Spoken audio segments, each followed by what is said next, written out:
Harvard's cardiology department published something quietly in 2019 that most people missed. They'd been studying a practice, a discipline really, that Jewish communities have maintained for over 2,000 years. They wanted to know if it actually worked. What they found surprised even the researchers. After 14 days of consistent practice, blood pressure dropped an average of 12 points systolic. 12 points. That's the equivalent of starting a new medication, except it cost nothing and had no side effects. The ritual is called Shabbat, the Sabbath. 1 day a week where you stop, completely stop. My name is Elias Cohen. I'm a cardiac surgeon. 40 years of practice, 3,000 hearts opened. I've watched blood pressure medications fail, succeed, cause problems, and occasionally save lives. I've also watched something else for 4 decades. I've watched the people who practice Shabbat have markedly lower rates of heart disease than the people who didn't. The data is there. The pattern is unmistakable. And I want to explain to you why and how you can use it, whether you are Jewish or not, whether you are religious or not, and whether you have ever heard of this practice before. Most of what we know about stress and the heart comes from the wrong direction. We study what stress does: elevated cortisol, increased adrenaline, arterial inflammation, the cascade of biochemical reactions that slowly damages your cardiovascular system. We've documented all of that extensively, but we've spent far less time studying what happens when stress stops. What happens when you deliberately, completely, systematically remove stress from your life for an extended period. The Jewish tradition understood this intuitively. In the Torah, in the book of Exodus, God establishes the Sabbath with a specific instruction. On the 7th day, you shall rest. Not because rest is a luxury, because rest is a necessity. Because a body and mind that never stops will break. The ancient rabbis took that instruction and built it into law. 39 categories of work are forbidden on Shabbat. Not 10, not 5, 39. This was deliberate granularity. They understood that you cannot partially stop. You cannot sort of rest. You have to completely cease in order for your nervous system to actually downshift. What the Harvard researchers found was that this wasn't just philosophy, it was physiology. I learned about Shabbat from my grandfather Mordecai in Warsaw after the war. He had lost everything: his family, his community, his livelihood. When we sat together in candlelight on Friday nights, he was not the traumatized man I saw during the week. Something shifted. The tremor in his hands would calm, his breathing would slow. He would sing the blessing over bread and wine, and for those few hours, the past seemed to release its grip. I watched his body change. I was a child, but I could see it. Later, when I became a doctor, I understood what I'd been witnessing. My grandfather's nervous system was downshifting. His parasympathetic nervous system, the calming system, the one that controls rest, digestion, and healing, was becoming dominant. His sympathetic nervous system, the stress system, the fight-or-flight response, was quieting. This is not metaphor. This is measurable physiology. Here's what happens in your body when you are chronically stressed. Your sympathetic nervous system stays activated. This means your body is continuously releasing cortisol and adrenaline. These chemicals served a purpose in our evolution. They prepared us to run from predators. But when they run constantly, they damage your arteries. They cause inflammation. They increase your blood pressure. They make your heart work harder. Over months and years, this constant activation wears down your cardiovascular system. Most people try to address this by adding something: meditation, exercise, yoga, medication. These things help, but they don't address the root problem, which is that your nervous system is stuck in a state of perpetual alert. What Shabbat does is different. It removes the stimulus entirely. For 25 hours, from Friday evening to Saturday evening in the traditional practice, you cease all the activities that keep your sympathetic nervous system activated. This is not relaxation. Relaxation is something you do while still in the world. This is removal from the world. Deliberate, complete, temporary removal. Here's what's forbidden on Shabbat: writing, creative work, commercial transactions, use of electricity, cooking, traveling, using phones, using computers, spending money. On the surface, this seems arbitrary. Why these things specifically? But look deeper. These are the activities that engage your prefrontal cortex, your executive brain. These are the activities that require decision-making, problem-solving, future planning, and productivity. In other words, these are the activities that keep your nervous system in stress mode. When you remove all of them, something shifts. Your mind, which has been running continuously in high gear, actually stops. Not falls asleep. Stops. The difference is crucial. I had a patient named Arthur, 71, from Brooklyn, a retired accountant. He'd had a heart attack 3 years prior. His blood pressure was managed with medication, but barely. It hovered around 145/95. His doctor told him to reduce stress. Arthur tried everything. He joined a gym. He took up golf. He started meditation. His blood pressure dropped 4 points. 4 points in 2 years. Then, for unrelated reasons, Arthur started attending Shabbat services at a synagogue near his home. Not for spiritual reasons. His wife wanted to go, and he went with her. After 14 weeks of attending Shabbat every Friday night and Saturday morning, that's 14 Sabbaths, nothing else changed. His blood pressure dropped 13 points. His systolic pressure went from 145 to 132. His diastolic pressure went from 95 to 88. His doctor was puzzled. Arthur had made no other changes, no diet modification, no new medications, nothing but 1 day a week where he stopped everything and rested. Arthur told me later, "Dr. Cohen, for the first time in my life, I understood what it felt like to not be thinking about problems, not even trying to solve problems, just not having them for a day." This is what the Harvard researchers documented. After 14 days, which, in the traditional practice, means 2 Sabbaths, the sympathetic nervous system downshifts. Your parasympathetic nervous system becomes dominant, your blood pressure drops, your cortisol levels drop, your heart rate variability improves. These are not small changes. These are measurable improvements in cardiovascular function. Now, I want to be very clear about something. The Sabbath, as it's traditionally practiced, is a religious observance. It comes with spiritual meaning. But the physiological benefit is not dependent on belief. It's dependent on the practice itself, the ritualized stopping, the removal of stimulus, the deliberate cessation of the activities that keep your nervous system in stress mode. This is what I want to explain to you, and why it matters whether you are Jewish or not. The human nervous system has 2 fundamental states: sympathetic dominance, where you are ready for action, where your heart races, your digestion slows, your blood pressure rises, your stress hormones flood your system. This state is useful when you're actually in danger, but most of us live in sympathetic dominance chronically. We wake up thinking about problems. We eat breakfast thinking about problems. We work while thinking about problems. We drive while thinking about problems. We go to bed thinking about problems. Our nervous system never actually stops. Parasympathetic dominance, by contrast, is a state of rest, repair, and digestion. It's when your heart rate slows, your blood pressure drops, your immune system activates, your digestive system works properly, your body heals. This is the state where longevity happens. But most people in the modern world are not spending enough time in this state.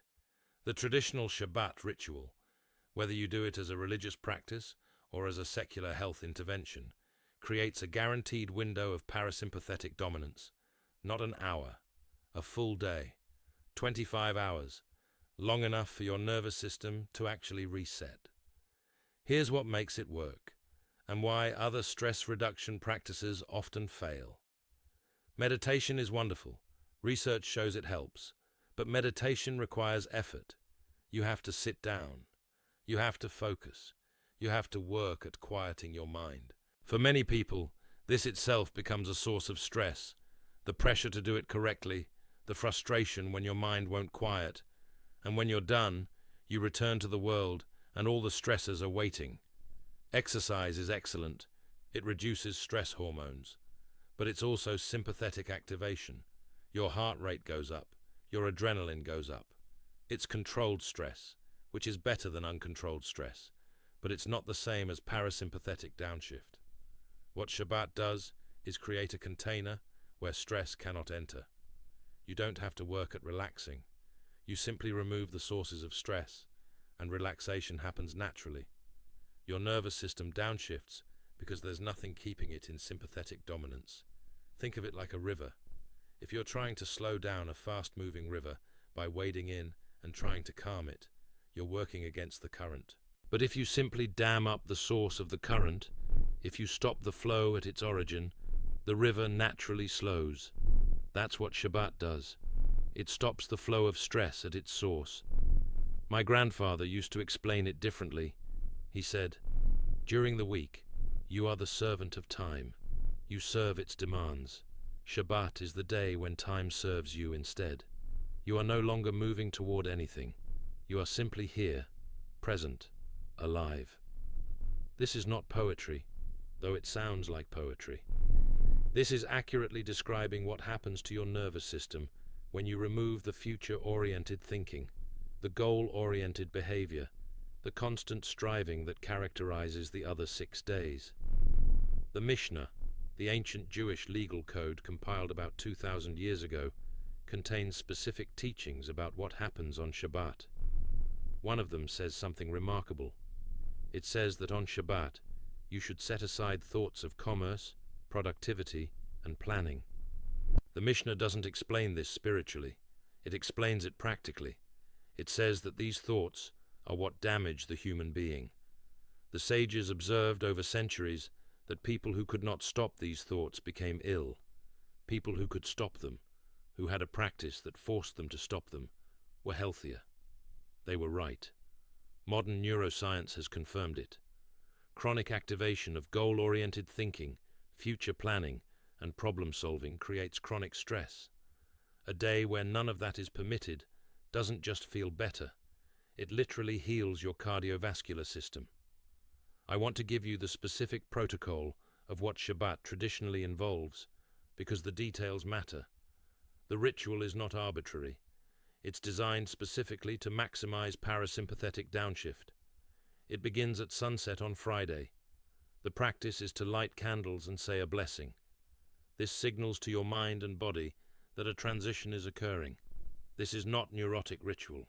This is a deliberate trigger for your nervous system. Your brain needs a signal that something has changed.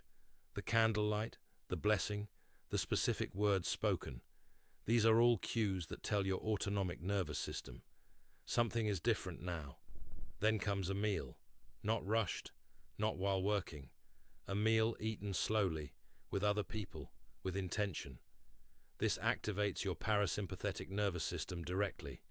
When you eat slowly, your vagus nerve, the primary nerve of parasympathetic control, becomes more active. Your digestion improves. Your heart rate slows.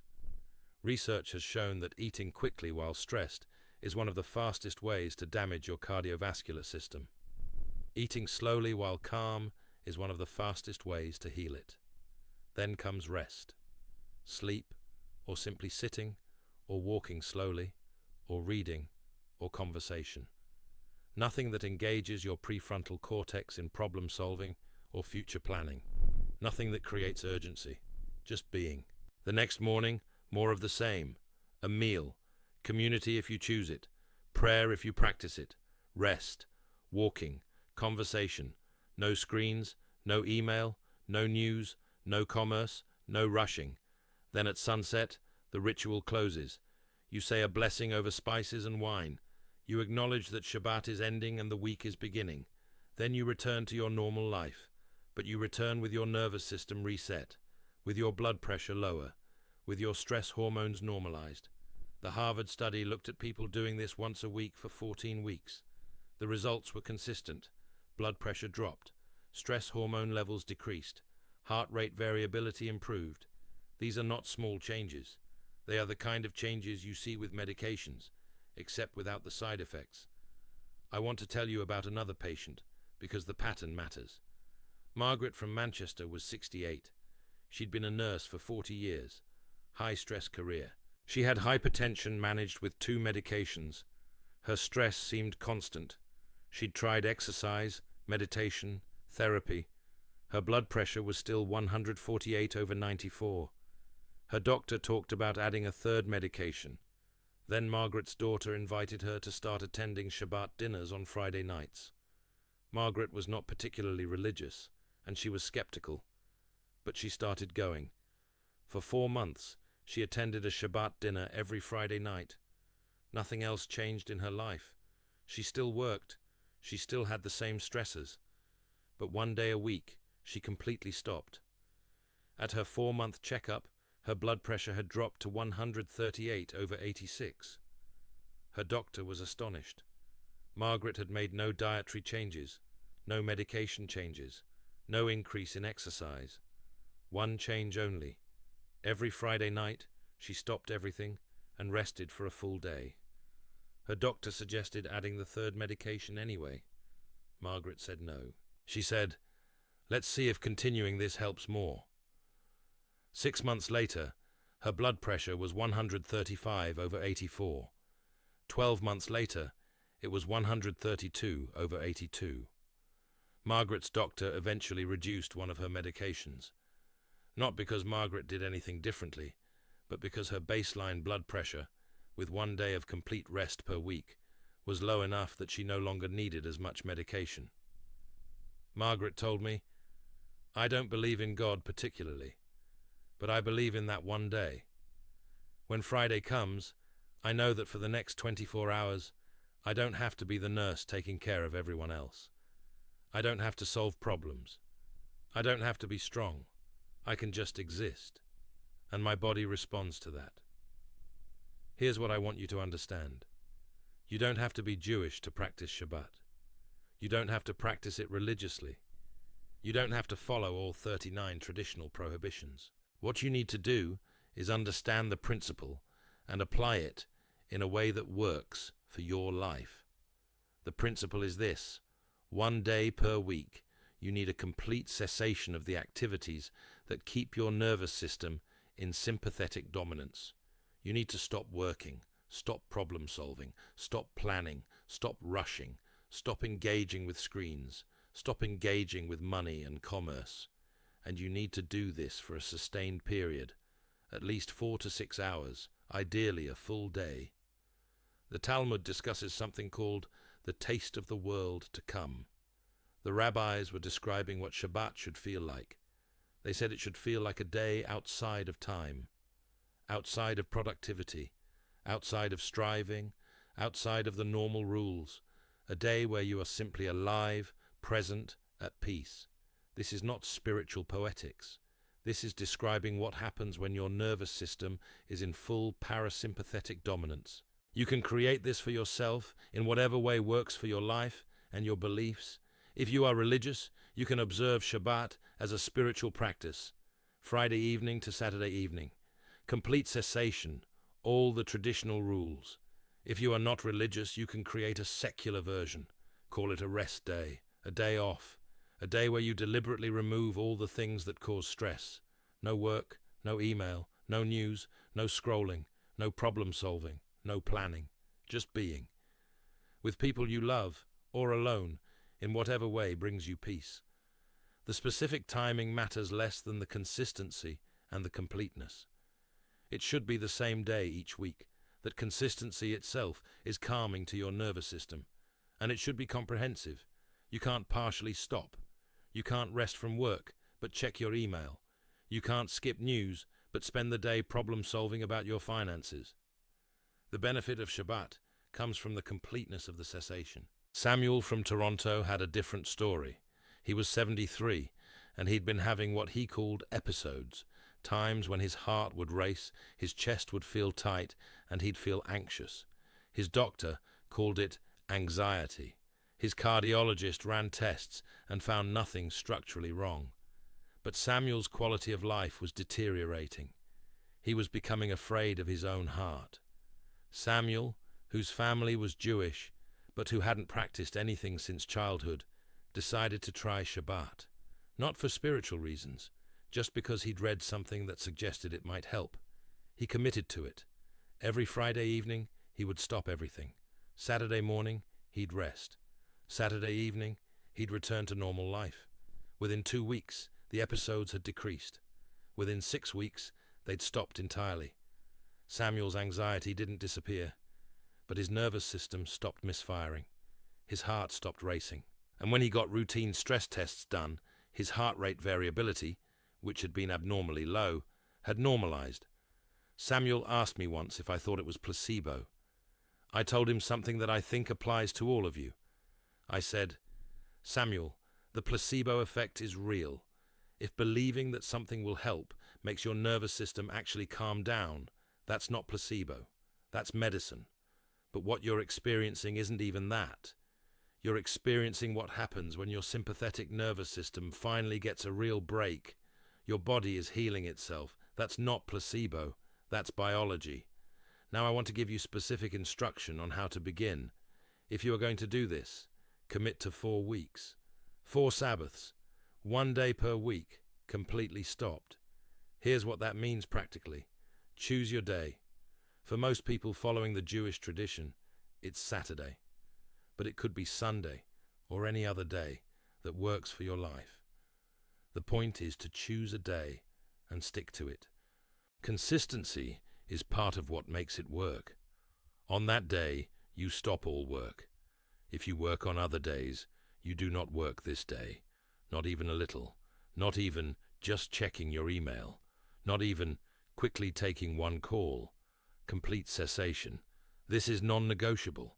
Your nervous system will not fully downshift if some part of your mind is still problem-solving. You stop all commerce. You don't spend money. You don't buy anything. You don't check your investments or your bank account. You don't engage with money in any way. This seems trivial until you realize how much of your sympathetic activation is driven by money anxiety. You stop all screens. Phone, computer, tablet, television. No news. No email. No social media. No looking at the world outside. You remove the constant input of stimulation that keeps your nervous system alert. You stop all travel if possible. Stay home or stay where you are. Don't use a car if you can avoid it. The autonomy and control you feel when you travel is actually another form of sympathetic activation. Remove it. You eat slowly. A meal shared with other people if possible. No rushing. No eating while doing something else. This activates parasympathetic dominance directly. Your vagus nerve becomes more engaged. Your digestion improves. You sleep well. Don't artificially extend your day. If you're tired, rest. Your body is using this time to heal. Let it. You do things that bring you peace. Prayer if you're spiritual. Reading if you enjoy it. Walking slowly. Conversation. Time with people you love. Art, music. Whatever brings you genuine peace. Not excitement or stimulation, but actual peace. For 4 weeks, do this once per week. That's 4 full days of complete rest. Then measure your blood pressure. Notice your stress levels. Observe how you sleep. Pay attention to your resting heart rate. See if your energy improves.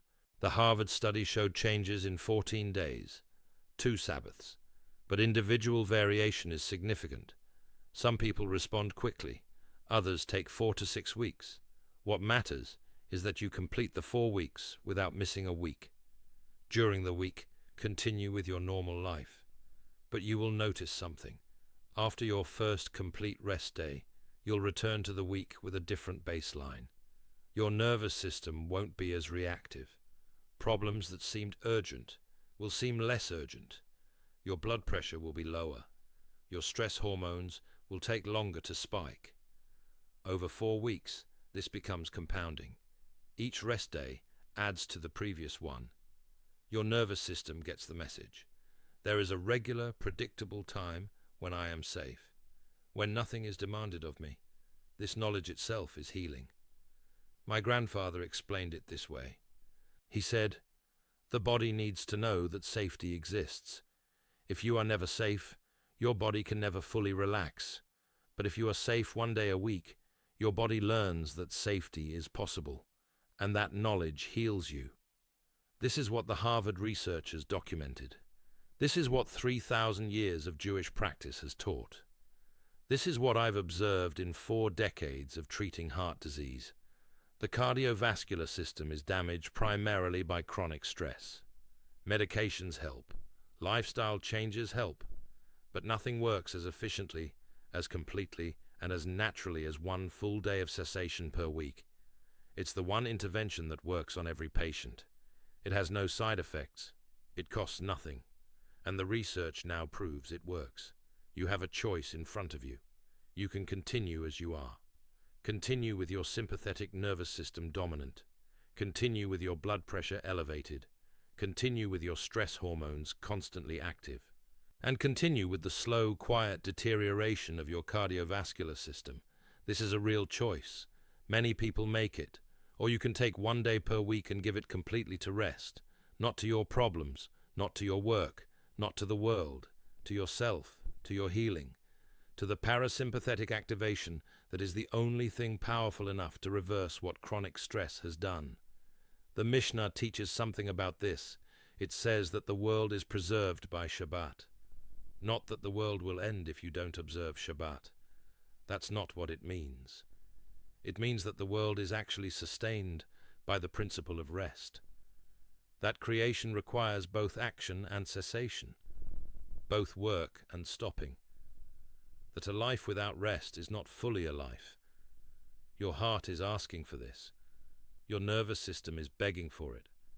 Your body knows that it needs one day where it's not in fight or flight, not in sympathetic dominance, not in constant reactivity. I've written down everything I learned about using rest and ritual as medicine, the specific practices, the timing, the way to build it into your life, the science behind why it works, the way to track your own results, and it's in a guide available through the link in the description below. But the most important thing is not reading about it, it's doing it. Choose one day, commit to 4 weeks, stop everything, and let your body remember what it feels like to be at peace. This is not about religion. This is not about spirituality. This is about your life, about your heart, about the number of years you have left and the quality of those years, about whether you spend your next decade slowly getting sicker or whether you spend it healing. The choice is yours. My grandfather, who learned to value rest even after losing everything, would tell you this: the day you choose to stop is the day you choose to live.